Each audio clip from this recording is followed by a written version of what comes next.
Hey everyone, welcome back to another episode of the Baker Mayfield Therapy Podcast. I'm JT. I hate you. Just kidding. It's the 3rd and 20 Dynasty Podcast, Season 2, Episode 33. JT joined by Frank and Jake. I don't even want to talk about Baker Mayfield this episode, but we might in a little bit. But I'm just going to kick it off with what actually happened to cause this Baker Mayfield Therapy episode. It's Deshaun Watson. The big trade over the week, it happened just a couple of days after we finished recording our last episode. People have all been talking about already. You probably heard everything about it.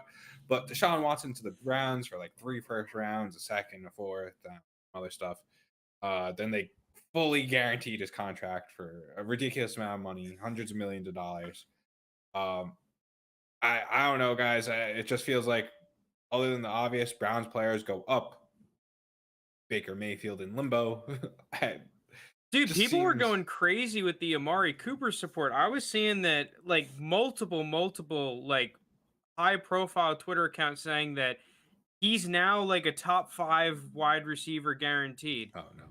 Personally, I felt like I like, not that he's gone down, but I don't really think he's necessarily moved terribly far up for me as a receiver. I think that Amari Cooper, no matter who the quarterback is gonna kind of finish the similar to what he did on the Cowboys. I could be wildly wrong in that, but I don't felt like my opinion changed on him all that much because of Deshaun. No, I mean he's definitely hot. Like if we're looking at Amari Cooper's stock market chart or something, right? Him going to the Browns, obviously downgrade from Dak and the Cowboys. Then him getting Deshaun, upgrade, but that leaves you in like the same spot. Like I'm not. He feels like a wide receiver 2, like a solid wide receiver 2. I don't think I'm gonna see Amari Cooper finish in the wide receiver 1 realm. If he does, he's like wide receiver 10. Like I'm not putting him any higher than that. Because he is what he is at this point. He's like 28 years old. We know what Amari Cooper is. There's no other than like Cooper Kupp's fantastic season. But Cooper Kupp went from Jared Goff to Matt Stafford. Amari Cooper's going from Dak Prescott to Deshaun. It's not like a crazy upgrade. So, especially the season that Dak was having just 2 years ago. So, I mean, yeah, I'm just keeping Amari Cooper where I had him. The one thing I will say is I'm interested to see the difference in targets that he got last year on the Cowboys to this year. Obviously, that Cowboys offense is loaded with talent between Zeke, Pollard, CeeDee Lamb, even Cedric Wilson, and Dalton Schultz to an extent. All took away from Cooper's target share. And now in Cleveland, he's truly the number 1 option, no questions asked. Not really much competition behind him with Jarvis Landry out of Cleveland now. David Njoku seems to be the tight end there with Cooper moving on to Tennessee. Obviously, the backs and Chubb and Hunt are going to take some targets, but not a significant amount. So his target share might go up a little bit, which is probably why people are projecting this high-end season from him. Yeah, so I'm looking here. The most targets he got in a year was his 2nd season for the Raiders at the time, 132 targets. 2 years ago, 2020, he got 130 targets. Last year, 103. Maybe I could see him breaking his record there and getting like 140 targets, 150. Maybe he gets up there a little bit. And I'm not going to come out here and say that I think that Amari Cooper is like a glaring sell or anything. Yeah, maybe I test the market a little bit, but I do think that you could get a similar price for Amari Cooper next year as you would be able to this year. And that's why I don't think it's the best move to sell Amari Cooper. I think that Mike Evans is a great comparison for him, right? You kind of know what you're going to get. If he's playing, he's stable. Yeah, he'll have his ups and downs a little bit, and he's not the most liquid player in the league, but he doesn't really feel like maybe I'm wrong. Maybe there is enough hype around him where you can get some significant draft capital compared to before when he was on the Cowboys. I haven't seen it happen in any of my leagues. I don't necessarily think it's happening. I think Cooper is a good hold for me right now. And I think you could get some good production, sell for a little bit of a discount next year, but still around a 1st-round pick. Would you ship Amari Cooper off for the pick that gets you Garrett Wilson / Drake London? Yeah, Yes. I know you two are. Not even close. All but right, I don't think you'll be able to get that. I don't know. I don't either. You don't think you can get 106 right now No. for Amari? Well, I just think that those guys are both going to go before 106 more so than I mean, it's anything. possible, but Especially just because like you've seen the mocks, right? I saw whose mock was it where Drake London was going was 4? Jeremiah, I think. No, it was the new Mel Kiper one as of today. Okay. Had Yeah, the Drake Kuiper one. London.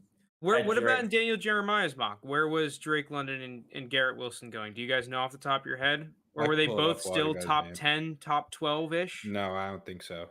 Oh, I okay. think Daniel Jeremiah's made way more sense. Mel Kiper, I don't know if he's lost the plot or something, but seems like Well, also in the current climate, you never know if people are going for clicks. Yeah, that's always a possibility. Yeah. Just doing enough of a shakeup Yeah. where they're so going for so clicks.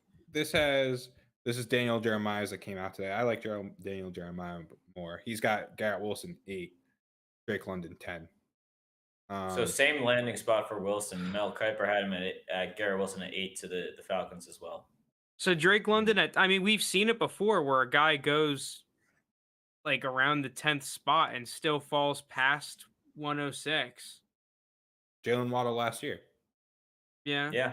Well, also I think the other argument too though is that last year was just a more loaded draft. Yeah, class. He was falling there because Kyle Pitts and whatnots were ahead of him. You're probably gonna have Breece Hall, Kenneth Walker, and Malik Willis as Malik of right Willis now. right now. But 4, 5, 6. If Kane Pickett goes high, who knows? All right, whatever.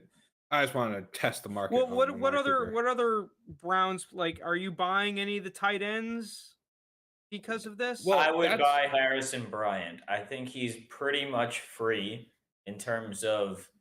I think you can probably get him for a late second, at most. And I think Harrison Bryant will be the better receiving tight end, so better fantasy tight end in this offense compared to David Njoku. I've got a couple of Harrison Bryants. You want him for a second? I'll give him to you.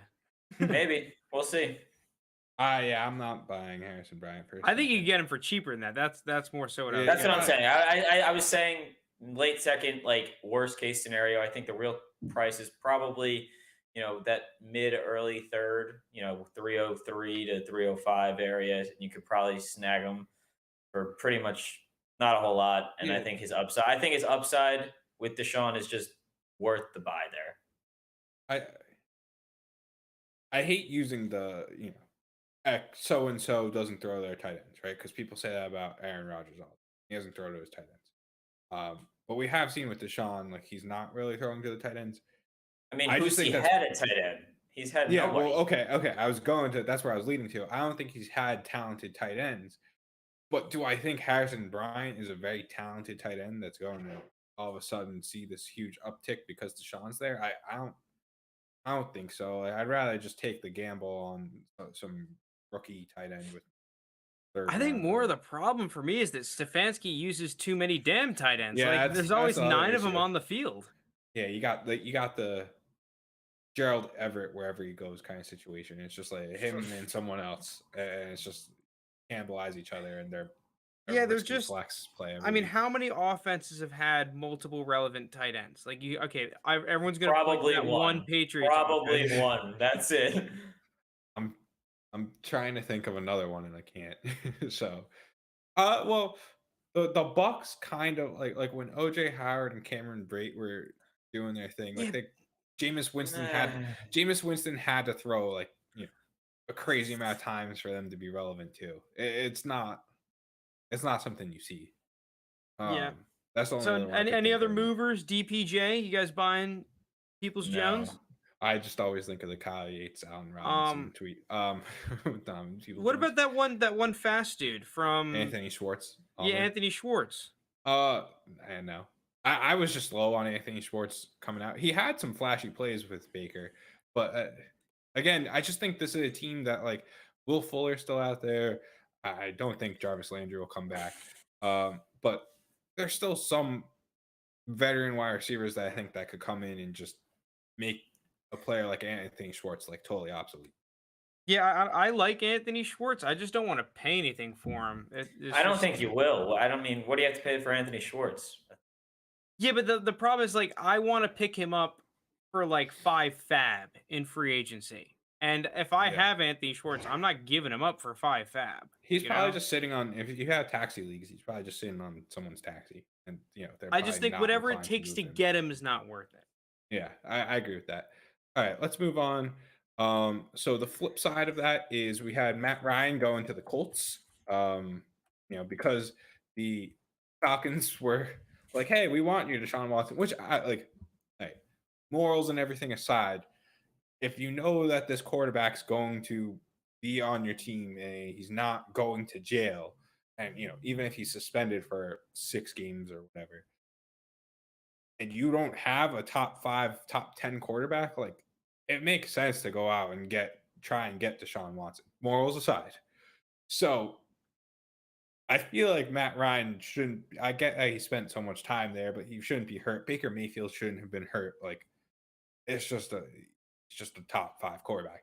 So, but the Falcons went all in. Matt Ryan said, "Okay, I see the writing on the wall here." So the Falcons went and they traded him to the Colts for just a 3rd-round pick, I believe.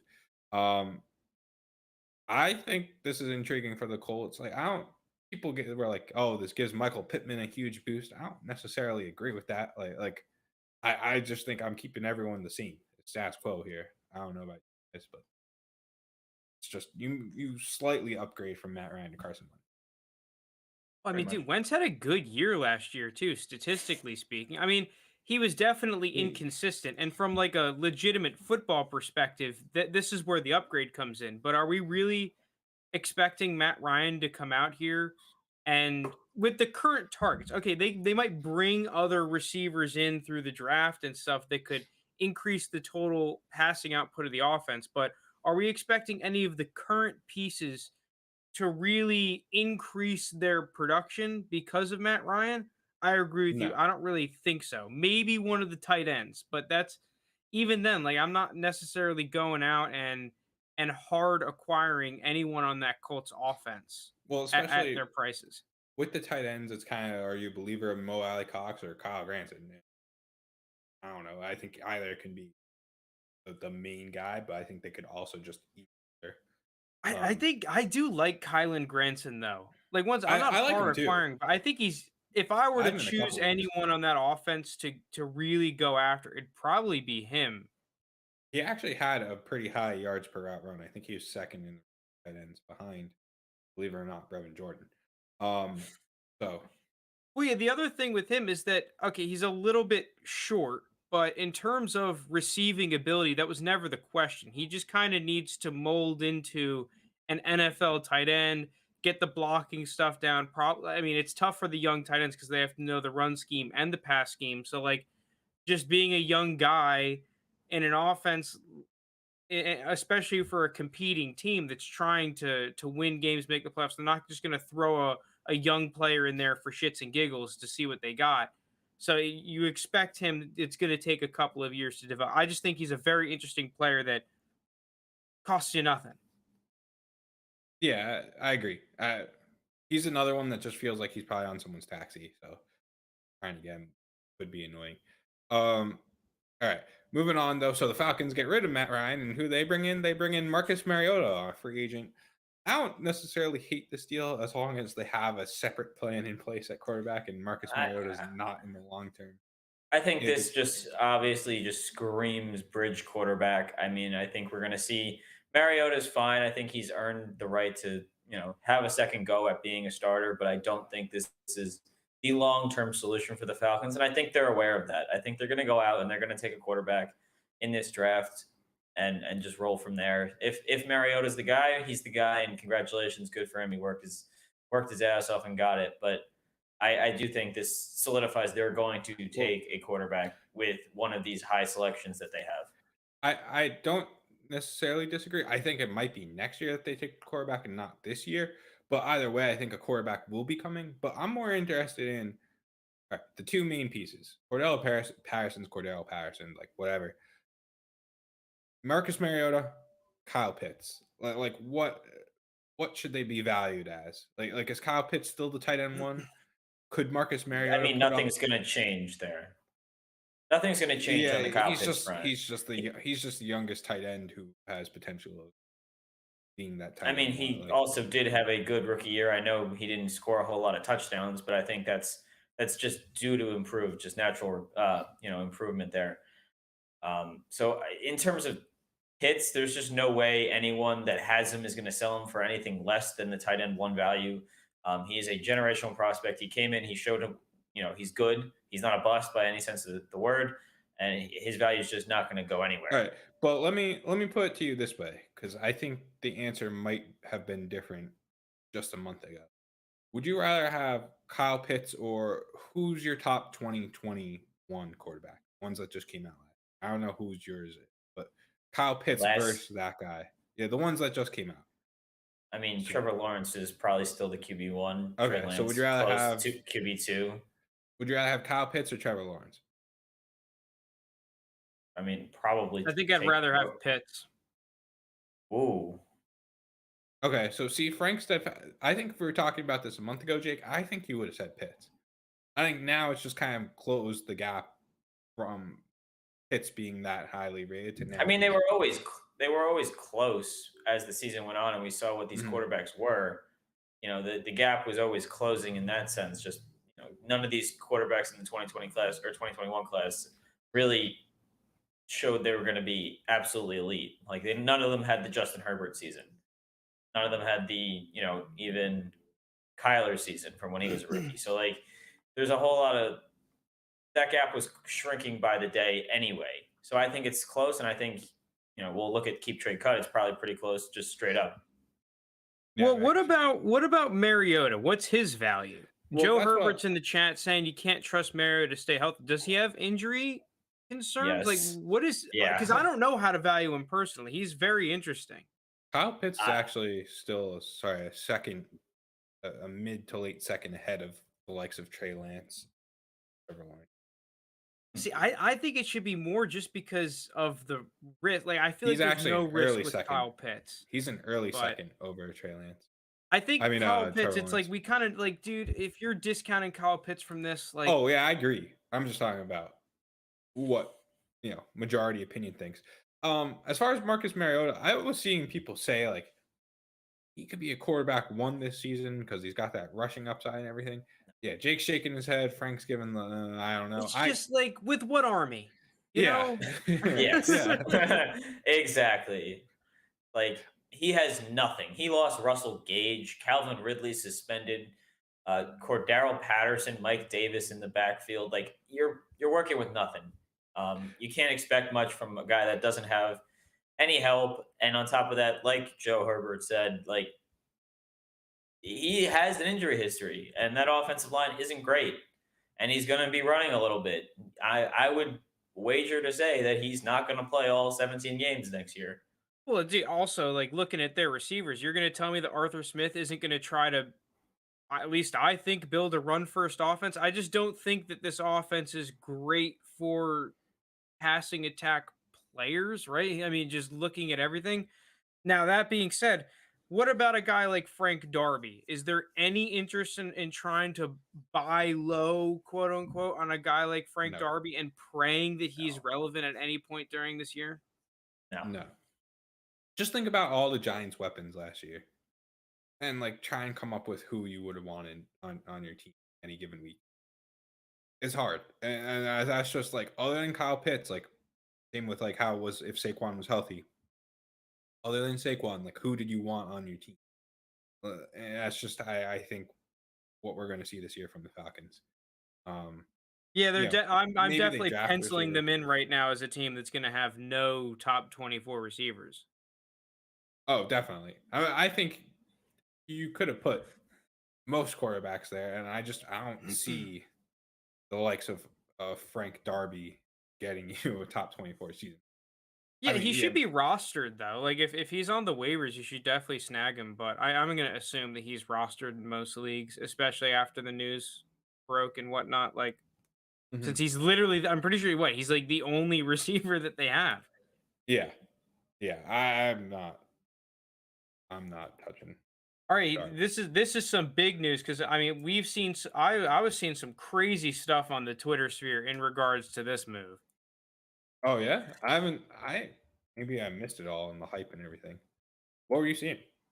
So we're talking about Juju Smith-Schuster to the Kansas City Chiefs, and the consensus on Twitter was sell Juju, right? Sell high because his value instantly jumped to back into like first round pick category. I saw a couple trades. You were talking about Amari Cooper for 106. I saw a Juju for a 106.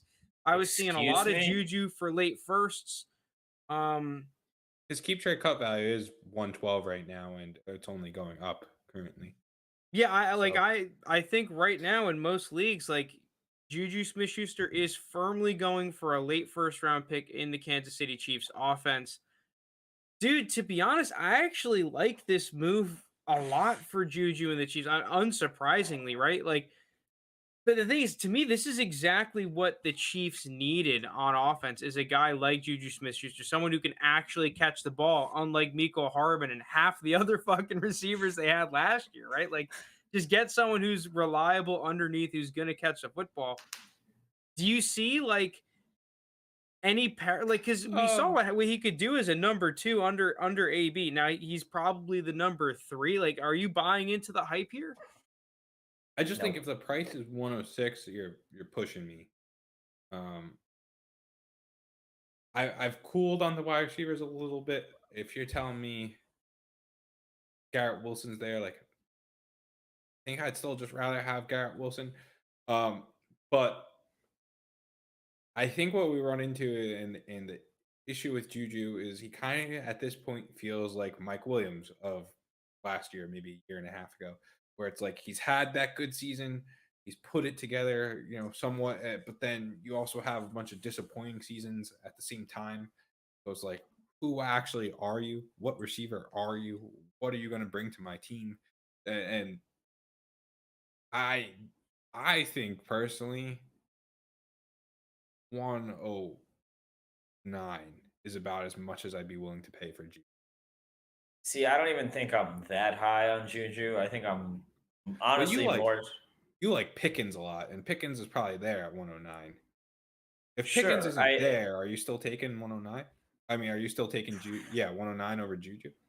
Probably. I just think the guy you're going to get there, although this isn't a great draft class, I think he holds more value because I think this move is a better move for the Kansas City Chiefs than it is for your fantasy football team.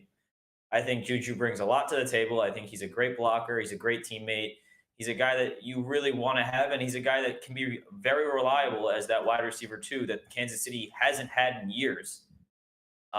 So like to actually translate that to fantasy football, he's still, like Frank said, he is the third option, no doubt. He's probably 4 behind whoever is playing running back for the Chiefs, whether that's CEH or whoever. It doesn't matter. Like he's going to be very inconsistent because Kelsey's going to have his games. Tyreek Hill is going to have his games.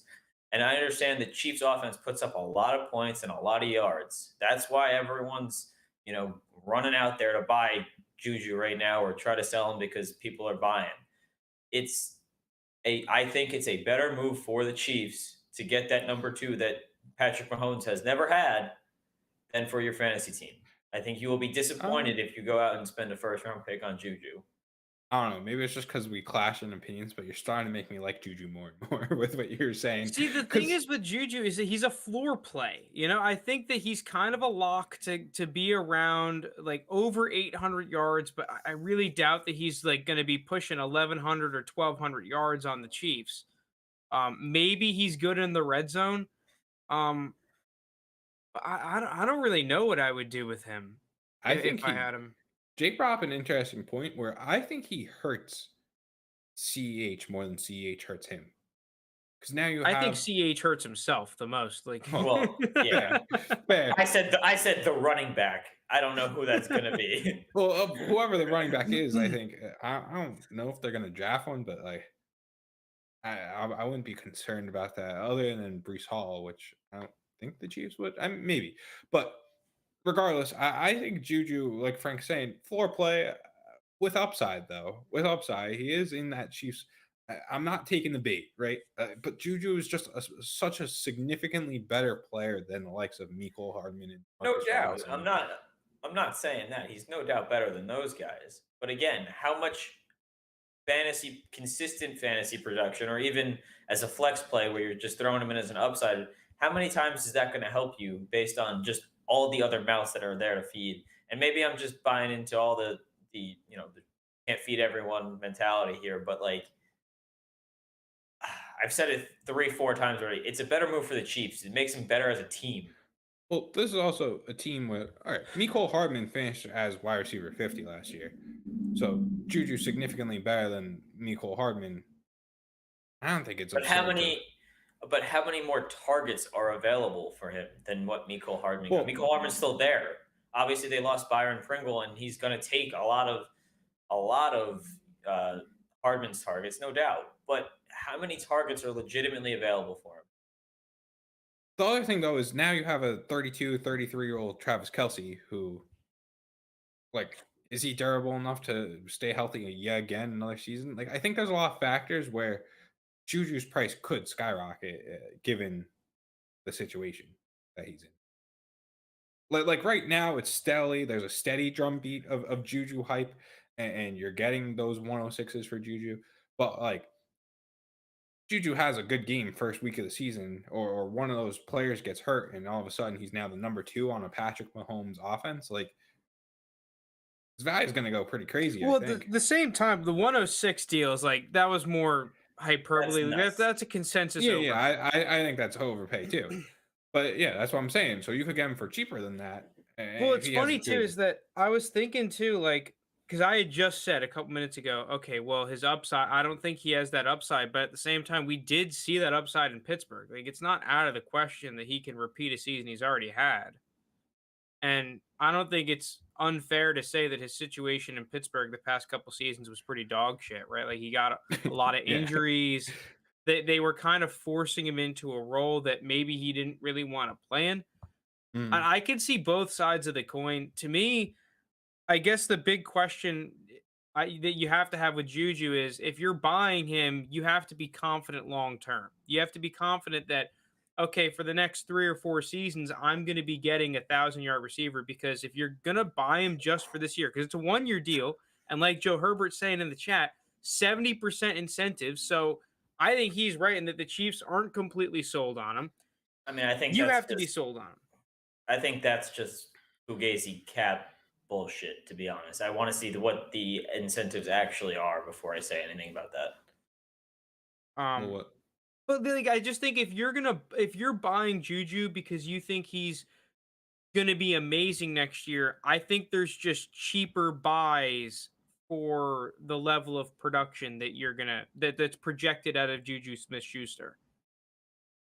But I agree with JT at the same time too, though, that there is a good chance, only with a handful of good games early in the season, that you could see Juju's price skyrocket, kind of like Hollywood's price did last year to a certain extent, where he wasn't necessarily super cheap, but there was still a lot of upside there. There's still upside with Juju for his price to increase. I just don't think I'm personally going to be buying him. I think there's too much uncertainty on my end for me to go in and spend first-round picks to get him, or a first-round pick to get him. Like, it's just tough for me when, like, you're talking about guys like George Pickens and Jahan Dotson being late first, early second-round picks, and I think they have more upside. And that's just, it puts me in a spot where I don't want to pay that price. Do you guys know Patrick Mahomes had 658 pass attempts last year? It's a lot of pass attempts. Yeah, holy shit. That is a lot of pass attempts. Tyreek Hill had 159 targets, so I don't know, do the math there. That's like a 20%, 25%. Well, also, they were rotating tons of receivers at the end of last year, just looking for a soul that could play and not drop the football. So Travis Kelce plus Tyreek Hill makes up less than 50% of Patrick Mahomes' total targets. Well, I think there's still a lot of that pie that could go to Juju. JT, you're selling me on Juju, and I don't like it. I don't like it either. I don't know what the actual price of Juju is. Like, if it actually is 106, that does. It's not. It's not. It's closer to 108, probably 109. All right. Well, if I'm looking at the draft board and I see Drake London, Treylon Burks, Garrett Wilson, they're all gone, and now I'm deciding between all right, David Bell, who he's my wide receiver 4. He hasn't looked great in the combine. I don't know what NFL teams are going to do with him. Or George Pickens. I think I Olave might just might be around there. Olave. Yeah, I'd rather just have Juju at that point. I think. I get what Frank's saying though, in terms of well, you could take that draft pick and you can actually trade it for a different veteran wide receiver, who's guaranteed to get you more production. I think that also could be a good route. But if your two options that you're deciding between are, do I pick this player or do I trade it for Juju? I think I'm trading for Juju. This is going to sound bad, but you're trading for a glorified Cole Beasley. Let's be honest. Let's be honest. What?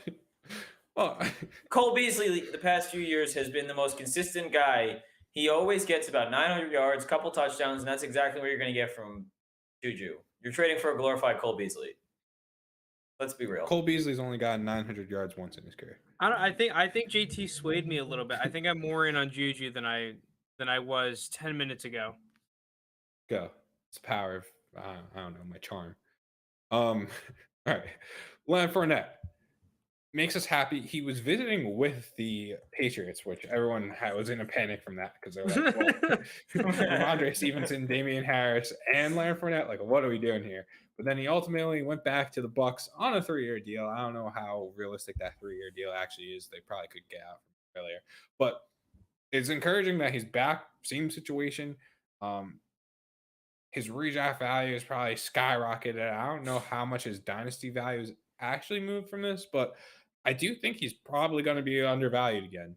Probably. I mean, his value's probably been on a roller coaster from just Brady retiring, Brady unretiring, visiting with the Patriots, signing back with the Bucs. His value's been all over the place. So this move was more recent, so keep trade cuts not going to reflect it, but like it says that you could trade a 2023 early second or CEH for him. I don't know if you can now, but if you can, I think I'd do either of those if I'm a team that running back depth I'm looking to compete. Because I just think again he's undervalued. He's going to be good. So. Yep. Anything else we want to add on Leonard Fournette? I don't know. I think I'm more out on Leonard Fournette than you guys are. Leonard Fournette, like, I just think that there's a little bit of the fallacy of, oh, it's going to be the same season as last year going on. And the one thing that scares me about Leonard Fournette is that a lot of his production came through the air, which I don't think that was necessarily by design. I think coming into the season, the Bucs had expected a guy like Giovanni Bernard or potentially even Keyshawn Vaughn or someone else to be that guy on third downs and passing down situations. But because of just the crap that happened with the Bucs backfield, it was forced onto Leonard Fournette. I do have some concerns that he won't have the same bell cow-esque usage that he did last year. That's the one concern that I have. But like that keep shape cut price, like that's not a price that I would be concerned about. Like I'd rather have Leonard Fournette than the 2023 early second, especially as a contender. But like you guys said, I don't think that's actually his price. I think that his price is a little bit higher than that. And if we're going off that assumption, then I'd rather have whatever that price is. What, like a very late first, like well, a yeah. So this year? let's make it realistic. The person that has him probably was at least somewhat competitive last year because they had Leonard Fournette on top of whatever. Like they just held on to him through the season. So they're probably not looking to part with Leonard Fournette for anything less than a first in value. At which case, I don't know. Like still 112. Like let's do 112 this year. I think that's 112 this year. Yeah, I think I'm shipping that for Leonard Fournette. I think I'd rather have 112. Depends who's on the board, but yeah, probably 112. I do think it'll be weird. The quarterbacks are screwing me up because if we only have one or two quarterbacks that go in the first round, then yeah, I'm taking Leonard Fournette for that 112. But if we have like 3 or 4 guys going and 2 of them happen to go top 15, and I know that there's going to be quarterbacks taken high in this draft, then you got me thinking a different story. But with how I expect things to go, and only thinking really 2 actual quarterbacks go in the first round, I think I'd rather just have Leonard. Okay.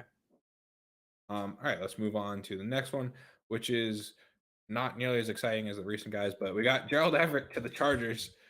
Someone tweeted out why the Chargers hate Donald Parham.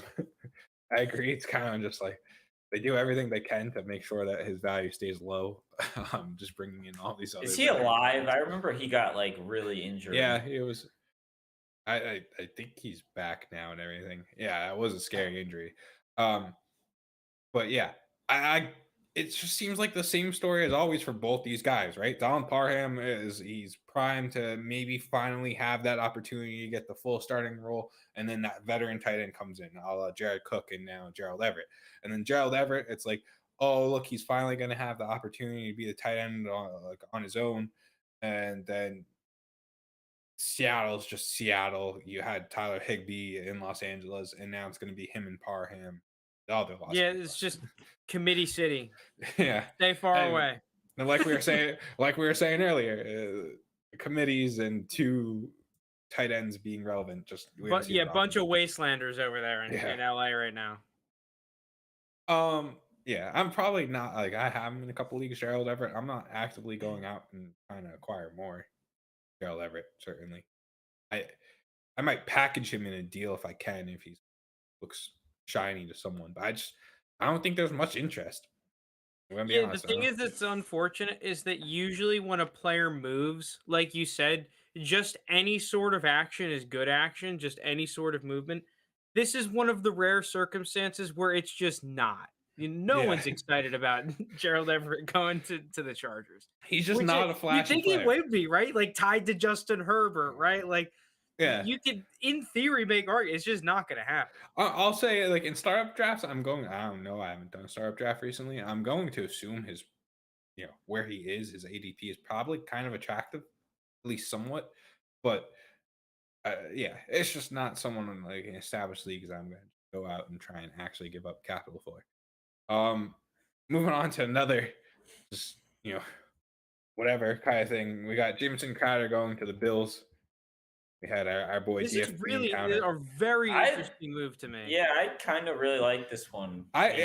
Beasley got cut. He's the Beasley replacement, right? And I think also he could do a very nice into Gabriel Davis's target. At the same time, though, too, like I've watched so many freaking Jets games, and like 2 years ago, right when the Jets were just atrocious, the last year of Adam Gase, Jamison Crowder was the only receiver on that football team that could consistently beat one-on-one coverage. And for a lot of games, he was doubled because teams were like, all right, well, Jamison Crowder is the only threat on this offense.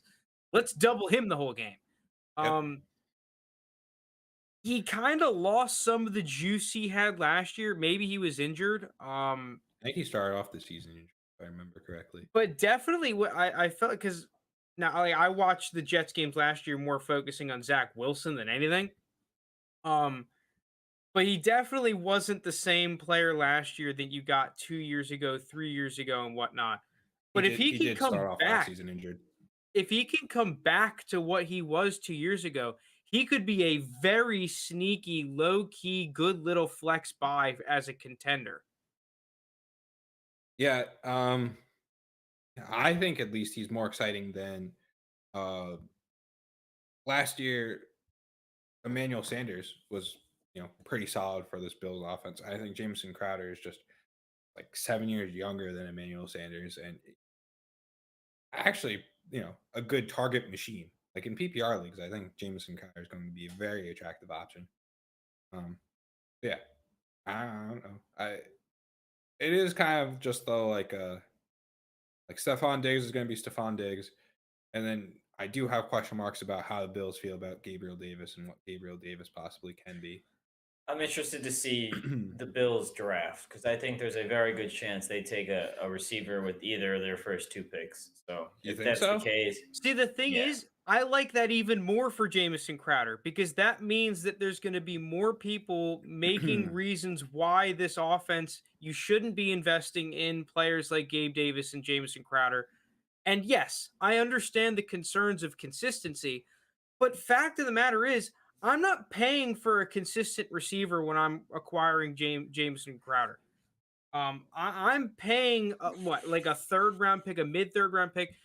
You talk about a buy for like a team trying to come out of a rebuild. You probably have some good young assets, an excess of these like lower end draft picks. Pick yourself up a Jamison Crowder to fill in to fill out the rest of your roster and just come a bye week or a couple of weeks where maybe he gets hot or there's an injury to a receiver on the Bills offense. Perfect type of player to have Well, for your fantasy. yeah, and you're talking consistency. I think you actually do kind of get that in Jamison Crowder in terms of, other than last year where he started the year injured and it was just kind of a mess of a Jets offense, and his year where he got injured in Washington, he's been a very consistent wide receiver 3 or 4, like year in and year out. He's getting you those flex play kind of numbers. So I think there's a very realistic Yeah. chance that him and Gabe Davis have similar production, and Gabe Davis has kind of reached the point where he's a flashy player and too expensive. The consensus is that Gabe Davis is too expensive.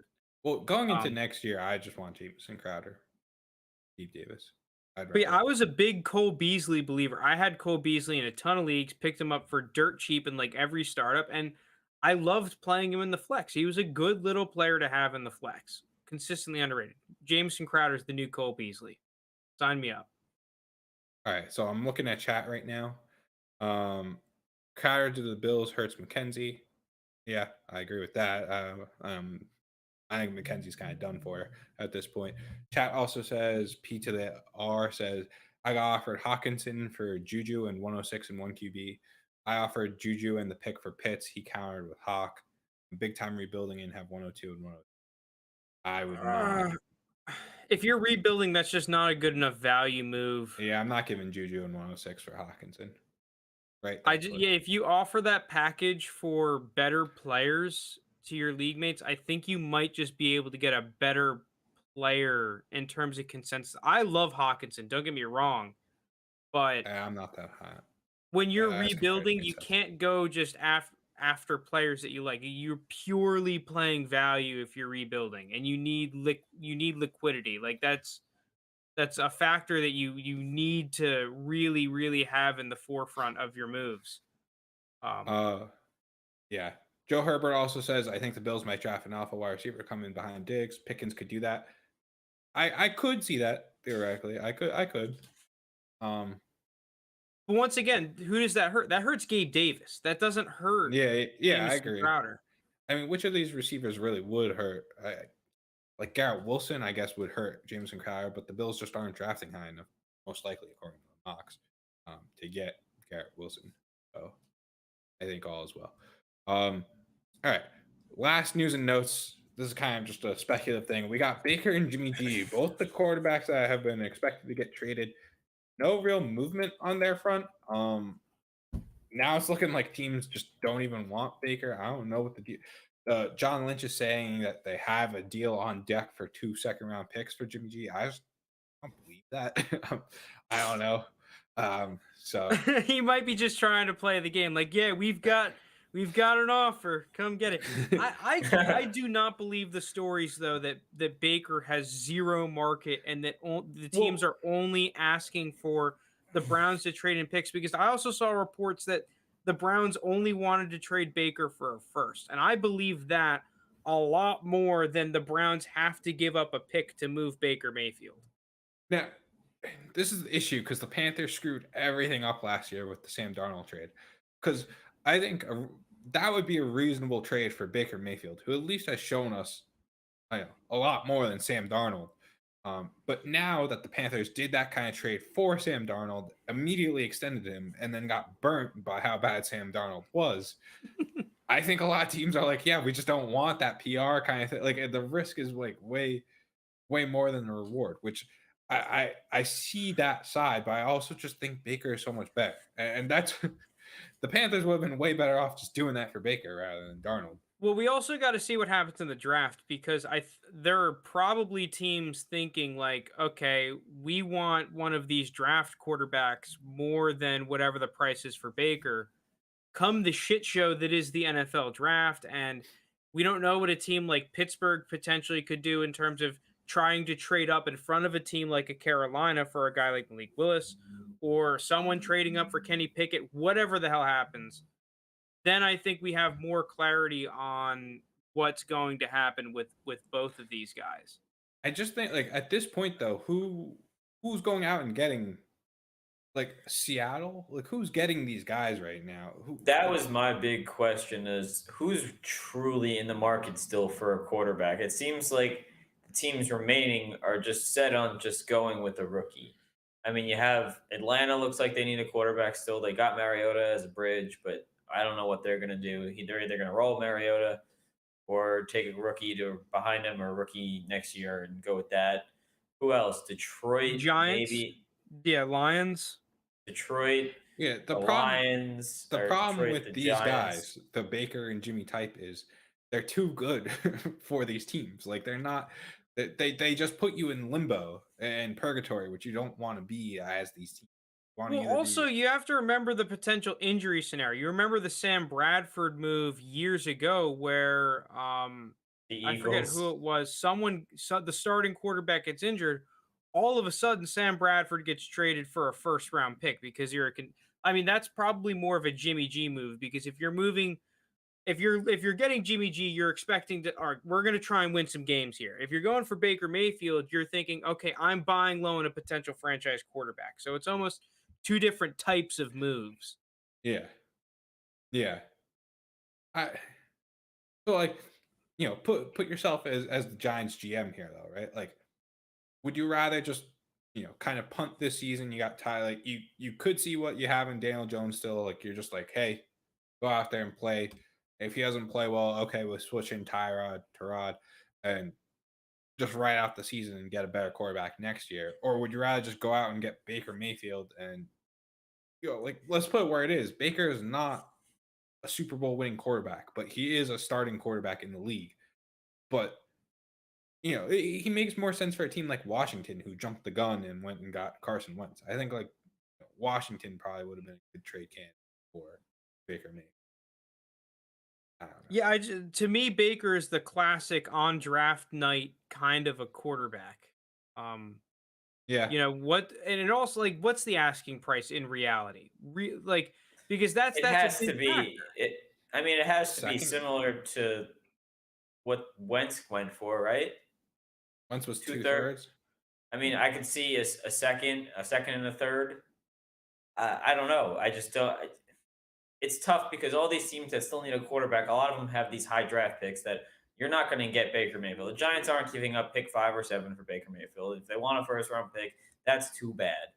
Like, it's just not going to happen. And same thing with Detroit. I mean, Detroit has pick 32. I mean, maybe, but like, I still don't think that would happen. Yeah, I think I think the only thing that really makes sense in the current climate is you got Baker going to Seattle and Jimmy G going to Carolina, and I don't know if either team is actually going to go out and get that kind of veteran quarterback. Well, JT, so I looked up Baker Mayfield's price on Keep Trade Cut. It's surprisingly higher than I thought it was going to be. Similar players, Rondale Moore, 204. Let's treat that 204 more as like a 206. Mike Gesicki. So it's not like Baker Mayfield is completely in the that's dumpster. not terrible. Are you now, as the resident Baker Mayfield truther, are you willing to move for that price, or are you still diamond handsing Baker? Probably diamond. Oh well, it depends. It depends with the issue is right now. I'm like these NFL teams. I'm in the limbo of I want to see what happens with these rookie quarterbacks, right? Because if I have Sam Howell going in, the first round at pick 18 to I don't know who pick 18 is. New Orleans. New Orleans. All right. Sam Howell goes pick 18 in New Orleans, but the dynasty community is still low on Sam Howell. Would I trade Baker for Sam Howell? Yeah, like maybe. I just think you're going from the person that which I've never said Baker is an elite quarterback, right? I said he gives you like that quarterback 2 potential. But you're going from that quarterback 2 potential kind of guy to, I feel like Frank's giving me diamond hands, to that kind of cool player in Sam Howell, which like, yeah, he might flop, but he also might have a serious value increase. I also think though, like we see it, like Frank was saying with the actual NFL teams and how Sam Bradford goes for a first. There are going to be contending teams this year that have their quarterback get injured. I'm talking dynasty teams. There's going to be a dynasty team who has the likes of Nick Chubb and Dalvin Cook, and those guys get injured, and all of a sudden Baker Mayfield, who could be a starting, I do like the meme. Baker Mayfield, who could be a starting quarterback, all of a sudden, like I've been in leagues where Taylor Heineke goes for an early second, Ryan Fitzpatrick goes for a second. Like these players go for a good price. So I guess right now I'm just in that hold zone. Yeah, Randy Page, you did not miss the Rachaad White talk. I mean, we're switching segments. You guys want to get into prospects, switch up the flow a little bit? Yeah. Well, all right. Talking about the NFL draft. I mean, are we sure these guys even get Rachaad White? I feel like probably will get drafted. Rachaad White will get drafted. Well, he had a big bump from the combine. I know Rachaad. I'm pretty damn sure he tested very well. I'm going to look up his relative athletic score so I don't completely screw any of this stuff up. Okay. But I feel like with all the freaking running backs this year, it's been a very similar tone from me. It's like I come in with my expectations very high, right? I'm seeing a lot of people on Twitter hype these guys up. We got people in the Reddit community saying, like, coming out with these models saying that these running backs are like the best running back prospects of all time. Dude, like, I don't hate Rachaad White. Like, I don't look at his tape and see like a terrible running back. Yeah, here's his. Let me see if I can. My browser source is all messed up here. Like, I don't necessarily hate Rachaad White's game. He's especially from a fantasy perspective, right? A lot of passing game work, which is very, very juicy in these PPR leagues. But the fact of the matter is that there's one glaring problem and a reason why I just can't get into him. Hold on, I'm trying to get this stuff on the screen. Display, yeah, here we go. Bang, add source. Okay, so here's Rachaad White's relative athletic score. Tested pretty damn well. 4.48 40, really nice 10-yard split, really nice explosion stuff, almost a 40-inch vertical, right? Like good size. Checks all the boxes that you want to see. But there's like he's last. Dead last in my forced missed tackle tracking, 0.12. And if we take in the guys from last year, he is second to last to Larry Roundtree. Dude, like the guys just didn't make anyone miss. And I'm pretty sure he had 6 total forced missed tackles. 33% of that came on one run. Like at the end of the day, if you're an NFL running back, you got to break some tackles, right? Like you got to do something. All right, let's do a keep trade cut real quick. Brian Robinson, Zamir White, Rachaad White. Keep trade cut. Keep Brian Robinson, trade Zaquandre White, cut Zamir White. Or Zamir White. Oh wait, Zamir White. Georgia. Yeah, same thing. Keep Brian Robinson trade. I'm keeping Zamir White, trading Brian Robinson, and then cutting Rachaad White. So like, I think I agree with Frank. But yeah, I have Zamir White one slot higher than Brian Robinson. So I kind of struggled placing Rachaad White in my rankings because even though he broke like one tackle in 60 touches, there still is upside with the athleticism and the receiving work. I kind of just put him in that Tyler Algier tier, that Kyron Williams tier. I can actually put on my current running back rankings here. So tier 10 is like a firm day 3 type of player, somewhere between the mid 4th to the mid 5th round. Like landing spot maybe can boost or hurt his draft cap. I think that he's just like a committee back though. dude, where he's going in mocks is just too high. Like where he's going like mid-second round. Is he You know, going that high in mocks? Yeah, he is. I mean, that just shows the weakness in this running back class. Anyone not named Brees Hall is it's pretty rough. well, I like Kenneth Walker. I guess I'm the Isaiah Spiller hater on the podcast. I just think that like when he's going consensus top 5, top 6 super flex picks, I just think that's too high. Rachaad White, like, okay, maybe is like a 3rd round flyer because of that receiving ability, but I pro comped him, and many others have pro comped him to Kenyon Drake. Kenyon Drake got 3rd round draft capital. I think that he's just like a worse version of Kenyon Drake, and that definitely scares me. At the current price, I'm very out on Rachaad White. I can definitely understand why people like Rachaad White, especially the models with the production that he had. But I'm watching this ASU team. I thought that like of because they had 3 running backs that they would use. I don't know the other 2 guys' names, but it's number 1 and number 4, and then Rachaad White was number 3. I thought the other 2 backs had a little bit more juice than him. Maybe not number 4, but that number 1 kid I thought was interesting. Um, I'm just out on Rachaad White at that price. I'm just not going to draft him. You can't be second to last on my forced missed tackle track. That's just too freaking low. You know? Yeah. I just think, yeah, if he's getting drafted in that mid-second round, I'm not drafting him there. I don't want Rachaad White at that price.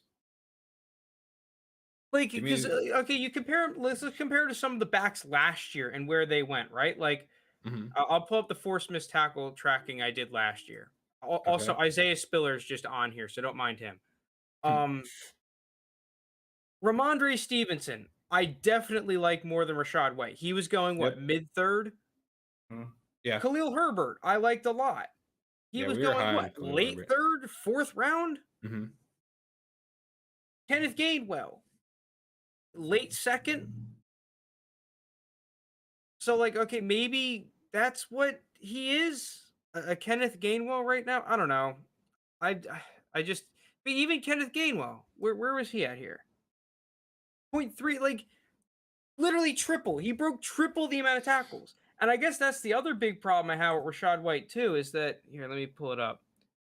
Forced missed tackles per catch. Like that's the biggest red flag to me, is that he's just not able to make guys miss in the open field. And I think if we want to start getting into some of the scouting stuff, I think this all stems from the fact that he really struggles to threaten defenders' leverage. You know, he has the speed. We saw it on the combine.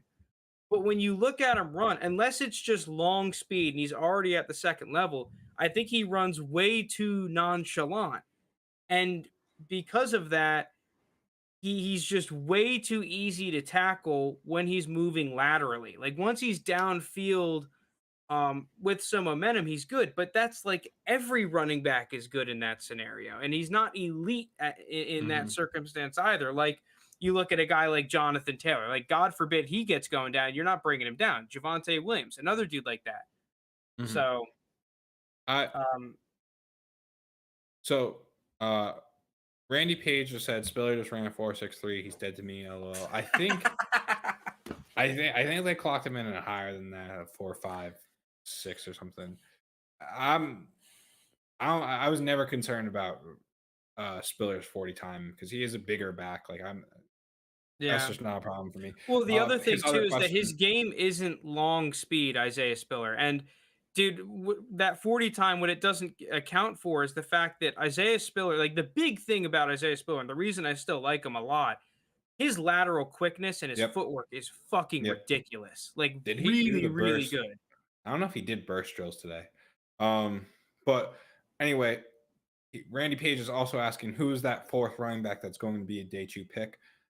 I think it's a take your poison of not poison, but Brian Robinson or Zamir White to me feel like they're going to be. I think there's a good chance they're both round 3 picks. Yeah, yeah, I could see that. I think I have them both graded there. Let me go back. Zamir White, I have tier 8. That's yeah, mid-3rd, like mid-late 3rd round pick, somewhere around there. Yeah. Same thing with Brian Robinson, just a little bit above. I really like Brian Robinson. I thought that he was very good for Alabama and is being still underrated by the community. I feel like we're hyping up every back that we shouldn't be. Tyler Algier, Kyron Williams, now Rachaad White. It's like, dude, we're just hyping up these day 3 guys. Yeah. I feel like that's the case every year, though.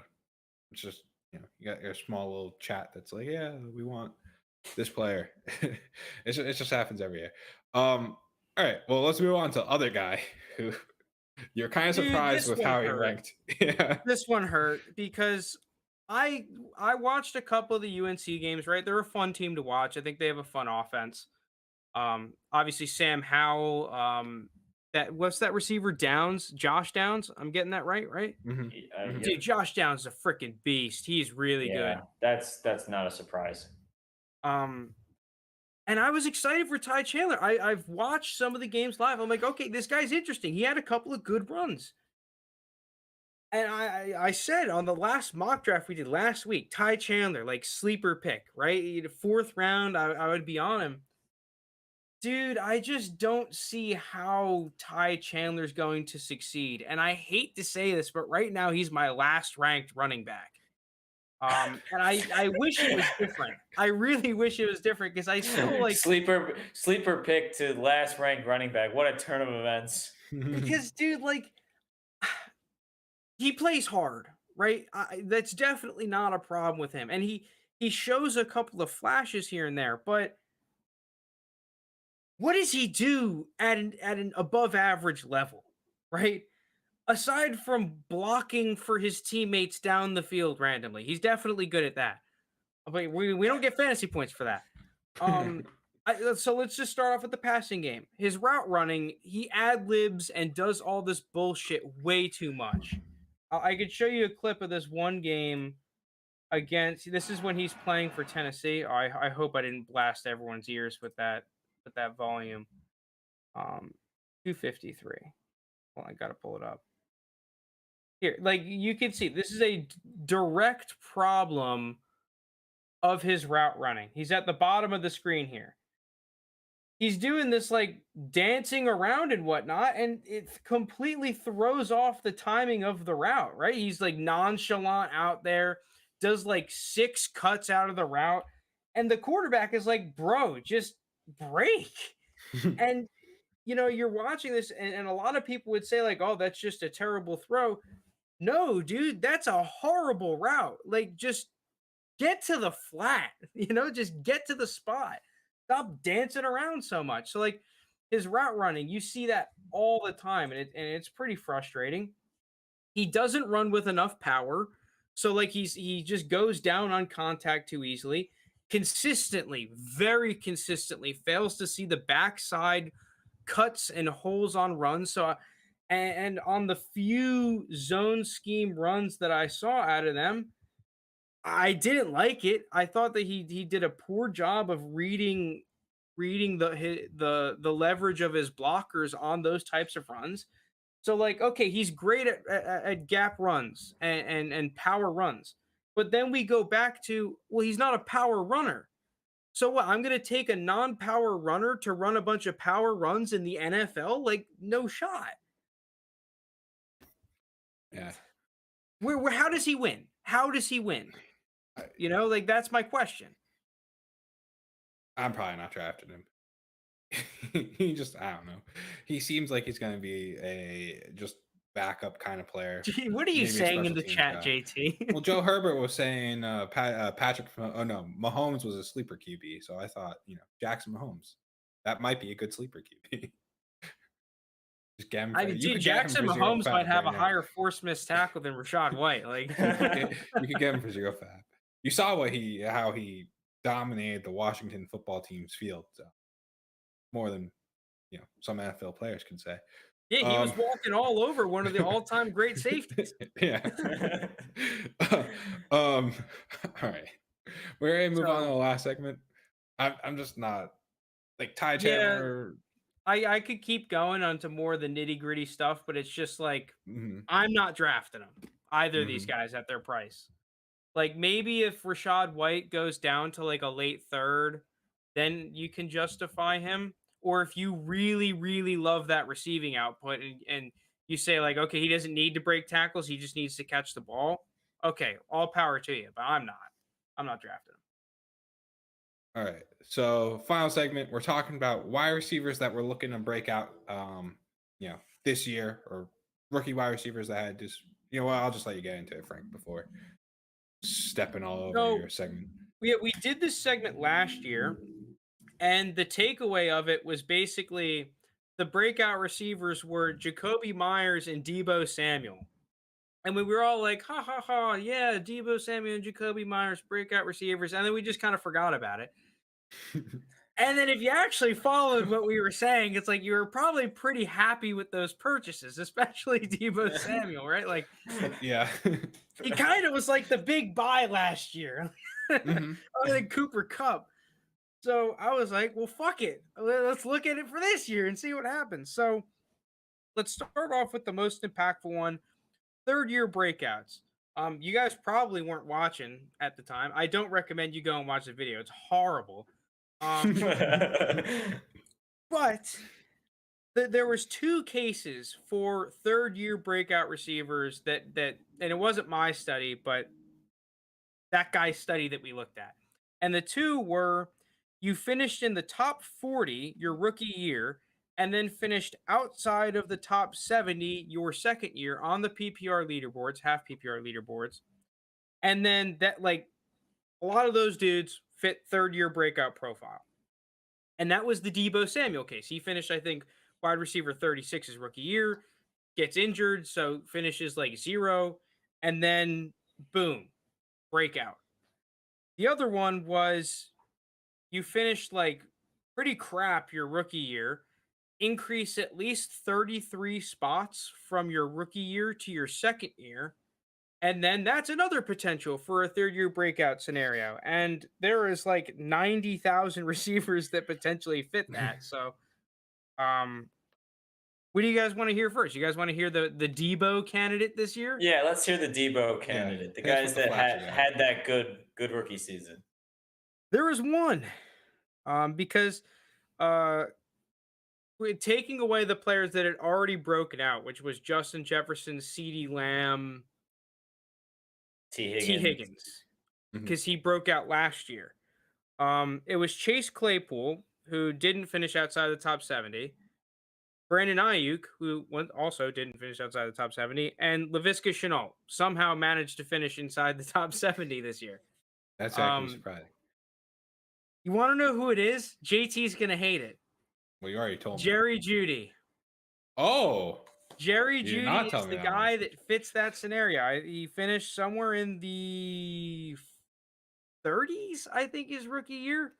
Got injured for a good portion of last year. Finished outside of the top 70. Apparently, Jerry Jeudy is the third-year breakout candidate, which... with Russell Wilson.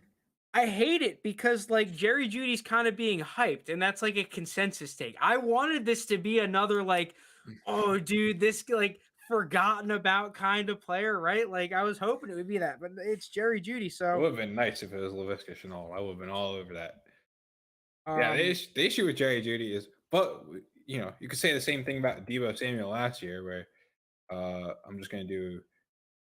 So Jerry Jeudy's currently wide receiver 19 on Keep Trade Cut, which I think has the full effect of the Russell Wilson trade. Russell Wilson effect on. But, you could say the same thing about Deebo Samuel last year, except Deebo Samuel was more like wide receiver 28 than wide receiver 30. Yeah, and there's another big problem. And it was a similar problem that I had mentioned in that video last year, is that if you're a first-round receiver that has a breakout season, 54% of them happens their rookie year. So if we want to look at through that lens, and I think it's like another 20% happen in year 2 at first-round pick. So it's like, if we want to look at it through that lens, Jerry Jeudy is a screaming sell. So it's like we kind of have 2 conflicting opinions here. From that video that we did. So I don't know. I'm not going out there and buying Jeudy based off of this, but I figured that we have to mention it based off of the results last year. I mean, I love to hear it. I'm the resident Jerry Judy Yeah, roster, so I love to hear it. Stroking your ego a little bit. Yeah, just a little bit, He's a tough one to value just because of the situation that he came into in Denver. Obviously, not having a great quarterback, and the injury last year was a big injury. I think he missed like 8 weeks, something like that. So tough to value with Russell Wilson. Can he take the next step? I don't think it's out of the question, and he fits this model, but who knows? my issue is like at cost. I like the other three you guys mentioned like way more in terms of Chase Claypool, Brandon Ayuk, and Laviska Shenault. Well, the cost, just yeah. wish Judy those being guys- valued at receiver 19, you're not going to get him cheap. You're not even See, going to get him. there's the crux. It's like the third year breakout is expected. It's like Yeah, that's the thing. Like he breaks out in his third year. Like how much higher is Jerry Judy going? I think he could break into top 12. yeah, he definitely I don't has know. ceiling. It's just Yeah, maybe that was dumb. Because like I mean, we saw with Deep where he's currently. Yeah, but like Frank said, Nice. Debo was like receiver, 26, he said, something like that. Oh, well, he on Keep Trade Cup, Debo was like wide receiver 30. 20, also 30. Debo had the year ago. advantage as well of Brandon Ayuk kind of being the flashy piece, George Kittle being there. So there was a lot of people saying, and especially when average depth of target was the big thing last year, like there was a large community of people saying to sell Debo Samuel and that Debo Samuel should be avoided for a multitude of reasons. But now That was me. those reasons are actually why he's good. Like, Well, that was me. I was very out on Debo. All right, I'll take it. Our reaction though, and how we feel about Jerry Judy, we're either gonna look back on this and be like, "Oh, you dummies!" Like you did 2 years in a row, where you're just like, "Yeah, this is the guy I should have bought," and then you didn't go and do it. Or we're gonna be like, "All right, we're 1 for 1, 1 for 2. We pick and choose our spot." I just can't do it. I can't pull the trigger at that price. all right, so we can look at the other case because Jacoby Myers was a guy that we liked a lot. We actually got clowned by some dude saying, like, dude, you guys like Jacoby Myers for a late second? Like, what the hell are you doing?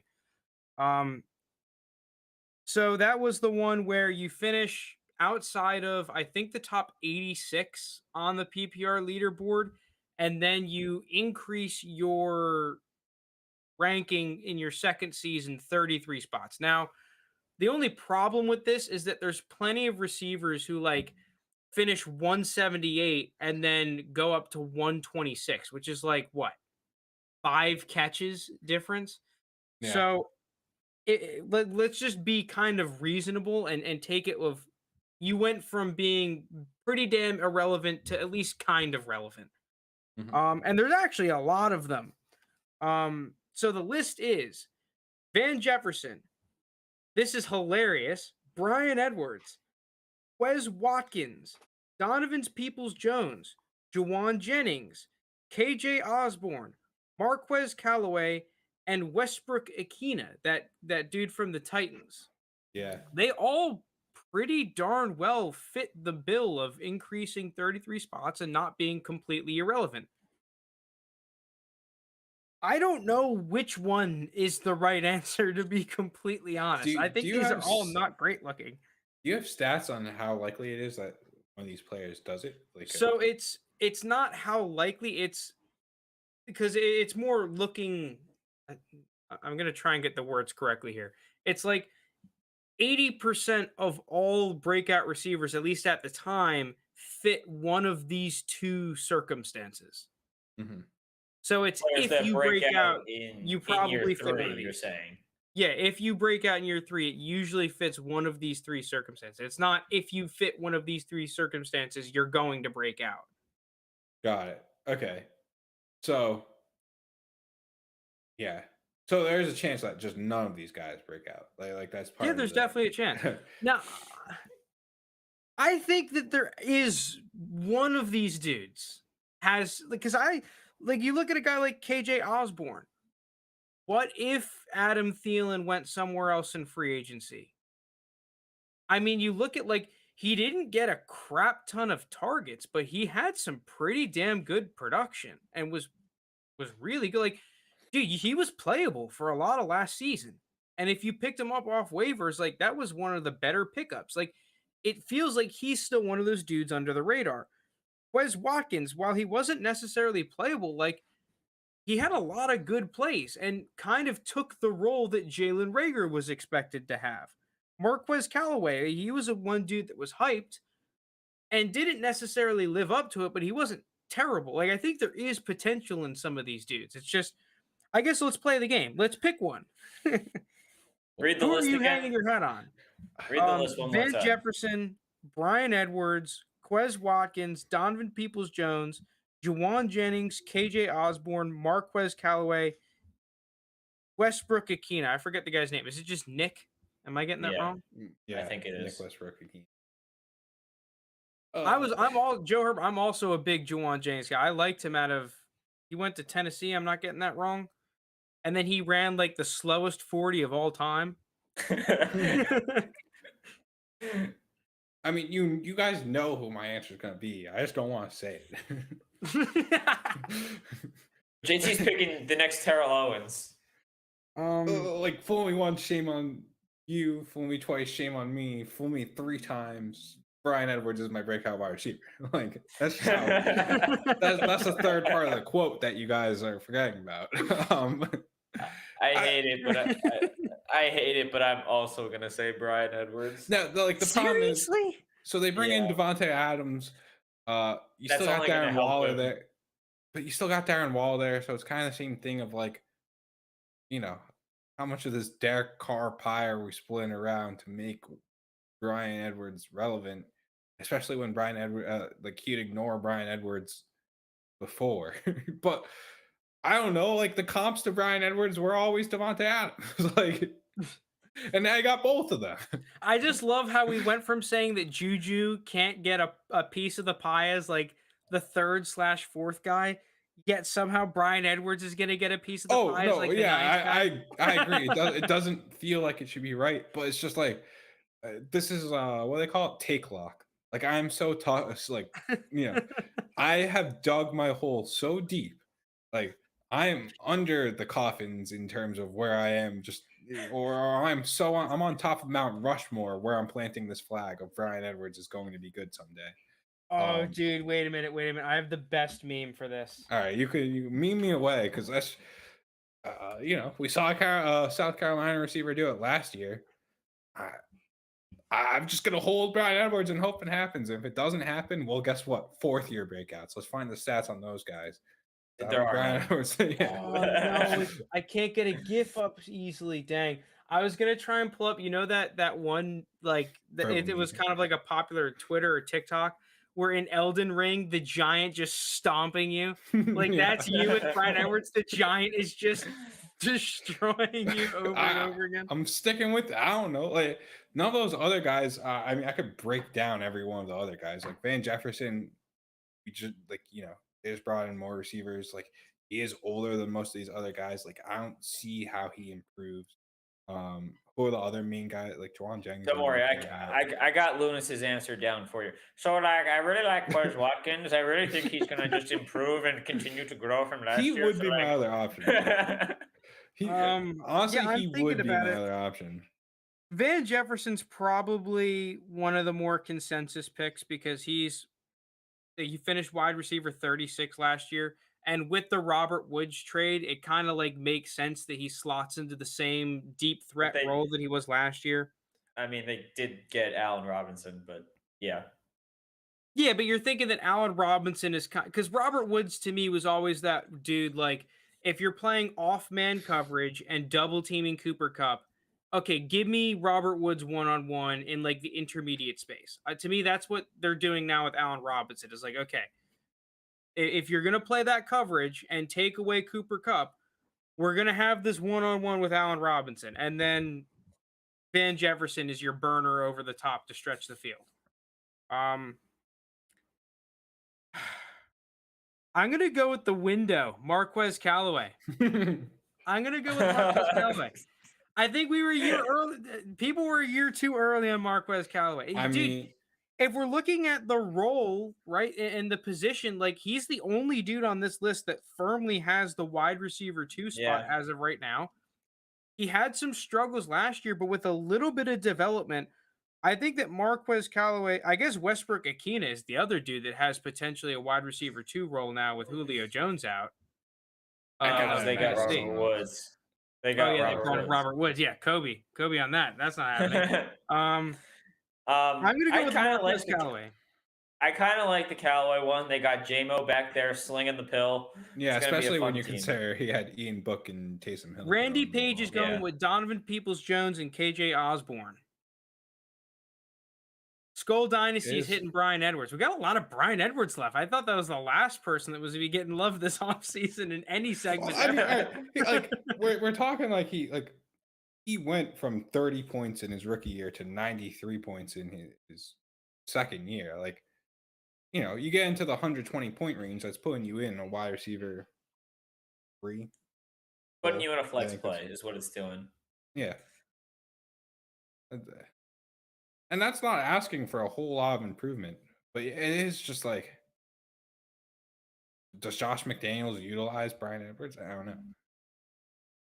I forgot Josh McDaniels was the head coach, to be completely You'd think that they would utilize the Randy Moss, Terrell Owens you would think, hybrid. You would think. It is a new coaching staff, so maybe it ends up working out. See, it's funny because I'm the South Carolina guy, and I'm the one dude that's not on the Brian Edwards train. I guess the problem I always have with Brian Edwards is the dude has been inconsistent for so long now. Like he's never been reliable. And he'll show flashes. Like there's plenty of games. And in the NFL, the problem is that it went from game to game consistency to quarter consistency. It's like all of a sudden one quarter, he's like crazy. He catches 2 touchdowns, goes off. And then the rest of the game, he does nothing. And then like the next 3 games, he does nothing. I will say for the first half of the season, he was king of getting touchdowns and long plays called back against him. So you just throw in those couple extra plays. We're already talking about, wide receiver 3. He already broke out. Yeah. All right, you guys have sold me. This is terrible because you guys put me so much further into this stance. My Brian Edwards stance. I need this. It's like Brian Edwards should dump me and I should move on, but I can't because you guys.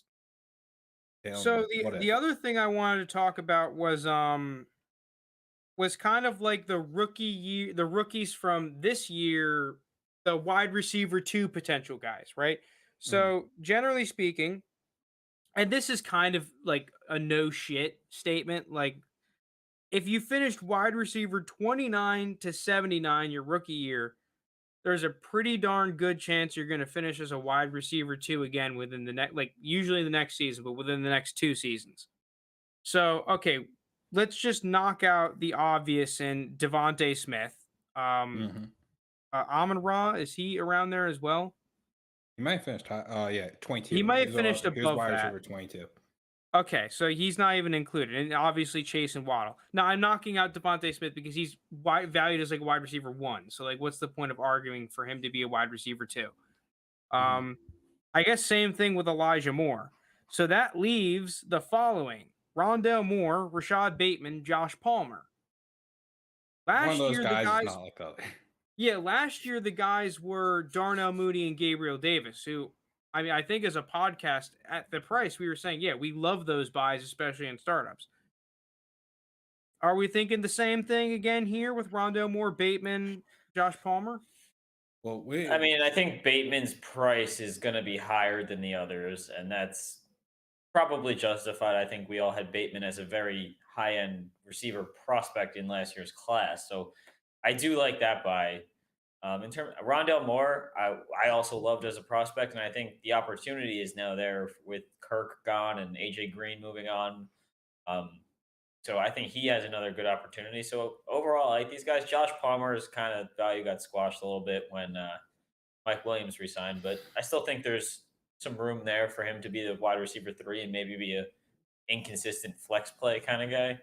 At their price, I'm buying Bateman and Moore, and I'm selling Palmer, which we did in our league. Yeah, I don't know if you'll be able Moore's to sell price, him anymore, but I love Rondale Moore at his price. I mean, I don't think that's a surprise if you listen to the podcast. Right now, I think he's going around the 13th round in startups. I think that was before all the free agency stuff, though. So let's just assume he's going round 12 or round 11. Well, that's just where Darnell Mooney was going last year, where I was saying I would draft him all the time around there. I love that price for him, or trading for him around there. Yeah, I'm all in on Rondell Moore. Unfortunately, I can't trade for him because I already drafted him in most of my leagues. Yeah. So, um,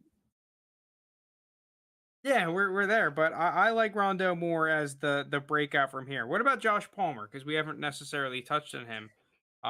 I was saying earlier in the offseason, and I did this in our rebuild league, I sold Josh Palmer for any second round pick, and I would still advise doing that to a certain extent. You want him for a second round pick, Frank? Why would Frank buy him? Yeah, I would sell him. Yeah, he was my example for my bulk trading strat of I offered him for 22 different second round picks in a league, and one of them got accepted. Like, yeah, he was someone that I didn't think I was ever going to draft, but where we were in our rookie draft with the orphan league that we had and where we drafted him felt like, all right, fine. But to me, it's just like he didn't do anything on Tennessee. He had like one or two good touchdowns on the Chargers last year, but like didn't show me enough that I'm like, yeah, he's going to be a breakout candidate this year. If I could get a second for Josh Palmer, I'm definitely doing it. He's not like, to me, he's just like in a way lower tier than the likes of Rachaad Bateman and Rondell Moore. mm-hmm. Yep. Joe Herbert. I'm very glad that you brought up Nico Collins because now we're going to move into the other guys. So now we have the guys Frank likes to call the guys that are fucked. No, but he backtracked on that. Yeah, I did backtrack on that. That was from before the pod. So now we have all the rookie wide receivers that finished wide receiver 80 and under in half point PPR for whatever reason, right? You could definitely make the argument for a guy like Kadarius Toney and D. Eskridge that, oh, well, it was the injuries that is the reason that they finished that low. And then you kind of have, the Seth Williams, where he was too busy playing special teams.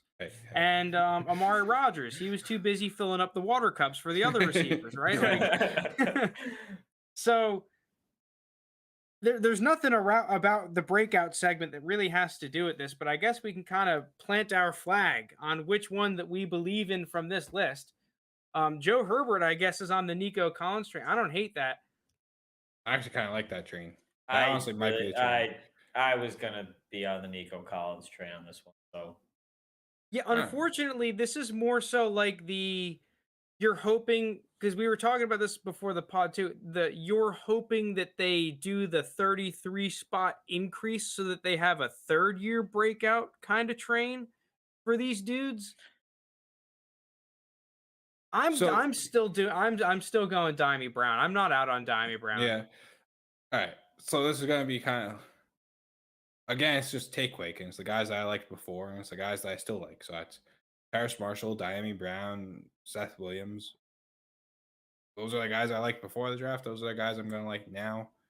Of those three, which ones do I think?